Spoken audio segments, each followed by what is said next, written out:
Take 3. Hi guys, Starga Tarakasha. So, I've decided to dedicate this video to Yemaya, or Yemoja. Now, this is my mother, Orisa. She is my governess. She crowns my head. She is my divine mother.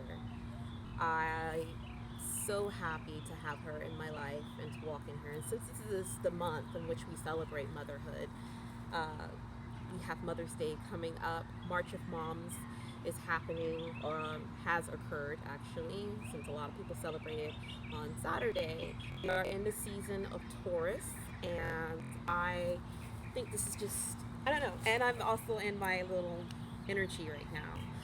So, Yemoja is the governess of pregnant women, motherhood, naturally, nourishing. She's the protectress. She gave birth to the Orishas, and some say she gave birth to all the gods and entities on this world. Uh, some will say that she was the first mother. She gave birth to humanity.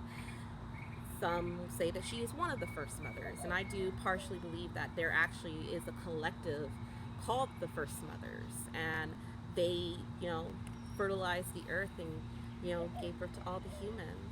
So, Yemaya is so complex, and in so many ways, she's known as the ever-changing woman. She has many, many, many names. She is every woman inside of her. So if you can think of the warrior goddesses, love goddesses, home and earth goddesses, goddesses are very much so independent, goddesses that govern knowledge or literature, anything. Think of Yemoja and think of all these different aspects and a collective of goddesses into one being. She is every woman. Every woman. You can find her in every essence of a woman. And not all women have to be mothers, but even then, you will find women being mothers without giving birth. And that's very important. You will find women nourishing and comforting people without ever having a child. That's very much so true. So you can literally find a Yemaya inside every woman. And sometimes she is redefined over and over again. She's very akin to the Virgin Mary, and actually, some will argue in the faith that the Virgin Mary comes from Yemaya, that she is an incarnation of Yemaya. So, Yemaya is known as the Queen of the Witches, or the Mother of the Witches. So she was the first witch. She is also a mermaid. so that so she originally didn't come into human form. She just kind of transitioned that way, but she was a mermaid first and foremost. She is an excellent singer, the best singer, and actually, people will say that she was the one who taught the people and taught everyone how to sing. The essence of singing, of vibrations and sound and notes and power and words, comes from her. No one sings like Yemaya. No one used to dance like her either. She loves to dance, but Oshun kind of took that. So, yeah, Oshun's the best dance. She can dance pretty goddamn good. But Yemaya can dance just as much. They say that her moves are much like the motions of the oceans, even in sex. Even in sex. And say she's usually defined of having a very curvy, voluptuous body. She's extremely sensual. Her breasts were seen to be so long that they hang all the way to her knees. And some people might be like, she got saggy tits. I'm like, yes, but she got that milk and honey, baby. You can just go on the others. But she was the nourisher. So she nourished her children, and she nourished her husbands and her lovers. Some will argue that she has one husband, but you find in a lot of her stories that she has like a husband here, a husband there. She's a consort of Ogun, consort of Obatala, consort of Shango, and I believe that now time and centuries have passed, she has become the consort of many other entities outside of her own pantheon because, we've become international beings. We've crossed borders, we've crossed cultures, we've crossed skin tones, we've crossed race and ethnicity and everything. So I don't believe that even though home will always be in the pantheon for these entities, I do believe that they have crossed over and interacted with the main beings, just as we are interacting with other children on this earth as well. You know, so Yemaya has this, I believe she has this mindset that, you have to build unity. You have to be that bridge. You have to uh, see in a different perspective. She loves her children. She fiercely, deathly loves her children. She weeps and cries for her children a lot. She worries for her children a lot. Um, I've read that Yemaya children tend to be very prone to depression. I can testify to that myself from my experience. I have and still do struggle with depression. I I have struggled with quite a bit of mental illnesses with depression. So that's a very live thing for me, and it's a battle every single day. Do I feel depressed now? No, of course not.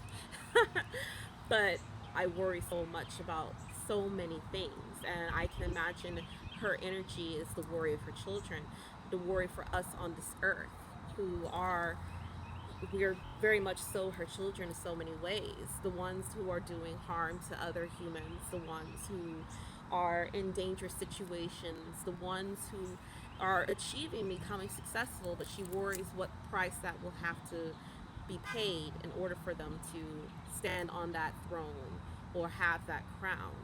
So oftentimes you will see that she always weeps for her children. I can also testify to that. I weep for my own child. I want what's best for her. I weep for people who aren't my children. They're my friends.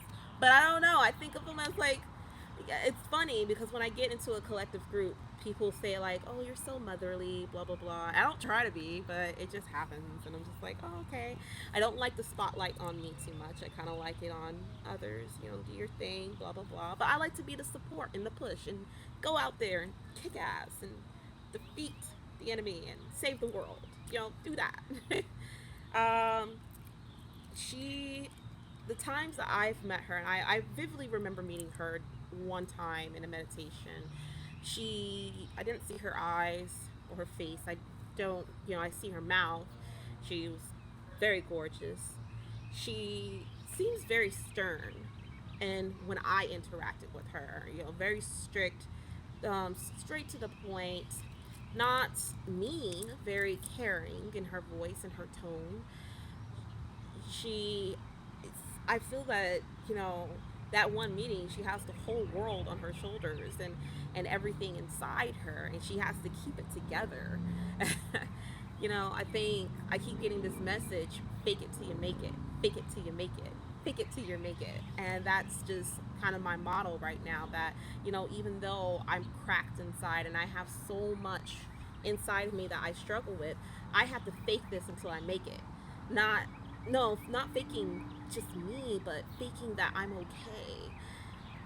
And I am okay right now, but there are days that I'm not okay.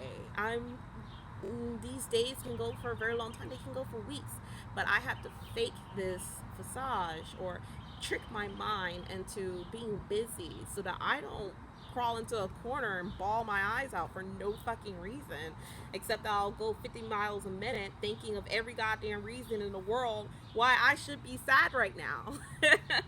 And I don't try to do that on purpose, but it happens. That's depression. It just sneaks up on you. So I didn't want to make this video about depression. God damn it. But she is, as much as she is a mother and nourishing, she is a warrior. She will fiercely fight for her children. She is not afraid to pick up the machete. She actually learned a lot of her warriorship from Ogun, and I think she learned a bit from Oya. I'm not sure. I haven't heard that. I haven't confirmed that, but Ogun most definitely had taught her the ways of the machete. She knows how to fight. I don't know if I can fight. I don't know. I don't know. I tend to go into fits and rages, but I don't like violence either. So I can't say, I'm not gonna sit here and say, yeah, I have a warrior side of me, which is actually funny because when I was searching for my matron and I wanted a divine mother, I was hoping I would get a warrior, and I didn't. I was just like, oh, it'd be cool to have Oya. Man, look, Oya showed up in my dream. There was a fire, and she took the flame away from me, and I was just like, well, Oya's not my mom. So I was like, nah, I am not yours, or you're not mine, or whatever. So, but she does have a warrior aspect. She, I'm pretty sure I said she's the queen of witches, and she is the queen of heaven, the earth, and the sea. And she actually has 3 crowns. She says just so much, you know. It's like 10 minutes. I really don't want to make this video long, but I just wanted to briefly talk about her, and who knows, I might just talk about her even more later on in another video. But you know, I'm once again, I'm glad you guys got to come.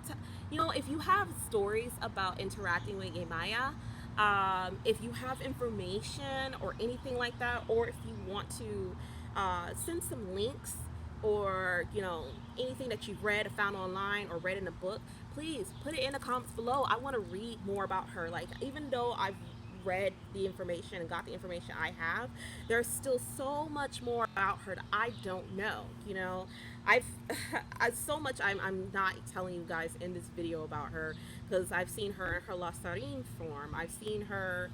Uh, no, that's it. I've seen her great power with the waves coming and crashing buildings, towers of buildings. I've seen that power. I've experienced these things. So I would like to hear your experiences if you have interacted with her. Or, you know, not even just about Yemaya. You know, if you're a child of another entity or deity